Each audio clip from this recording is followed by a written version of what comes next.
नमस्कार दोस्तों। जितना ध्यान हमारा चिकित्सा सेवाओं की तरफ रहता है, क्या आपको पता है कि मानसिक स्वास्थ्य संतुलन के लिए मानसिक स्वास्थ्य सेवा की भी ज़रूरत होती है। लेकिन दोस्तों, दुर्भाग्यवश हमारे देश में अन्य चिकित्सा सेवाओं की तुलना में मानसिक स्वास्थ्य सेवा की तरफ बिल्कुल ध्यान नहीं दिया जाता। जी हाँ दोस्तों, आज हम बात कर रहे हैं मनोरोग की। मनोरोग न केवल पीड़ित व्यक्ति के लिए कष्टप्रद है, बल्कि इससे परिवार के अन्य सदस्यों तथा समाज पर भी बहुत बुरा असर पड़ता है। और हमारे देश में मनोरोग को लेकर बहुत सी गलत धारणाएं बनाई गई हैं। जैसे मनोरोग गंभीर नहीं होते, मनोरोगों का शारीरिक रोगों से कोई संबंध नहीं होता, मनोरोगियों की संख्या बहुत कम है, बच्चों में तो मनोरोग होते ही नहीं, मनोरोग का कोई सफल इलाज नहीं है, मनोरोग जीवन भर का पागलपन है। ऐसे बहुत सी भ्रांतियां हैं जो हमारे समाज में मनोरोग को लेकर फैली रहती हैं। एक सर्वे से पता चलता है कि मनोरोगियों के लिए उपयुक्त चिकित्सा व्यवस्था हमारे देश में अभी तक हो ही नहीं पाई है। हमारे देश की 7% से भी अधिक जनसंख्या मनोरोगों से ग्रसित है। इनमें से 2 करोड़ से अधिक ऐसे रोगी हैं जिन्हें तुरंत सक्रिय इलाज की जरूरत है।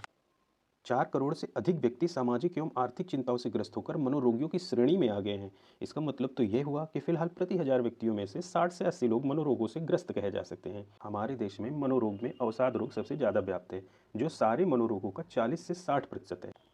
अन्य मुख्य मनोरोग में चिंता, विखंडित मानसिकता, जिसको हम स्किज़ोफ्रेनिया भी कहते हैं, मनोग्रस्त विक्षिप्ति, हिस्टीरिया आदि बहुत से मनोरोग हैं।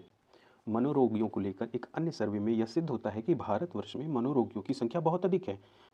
हमारे देश में प्रति 1000 आबादी के पीछे 6 रोग के 4 और कुष्ठ के 5 रोगी हैं, परंतु इनकी तुलना में मनोरोगियों की संख्या प्रति 1000 60 से 80 है। इसलिए यह सोचना कि हमारे देश में मनोरोगियों की संख्या बहुत कम है, बिल्कुल ही बेबुनियाद है।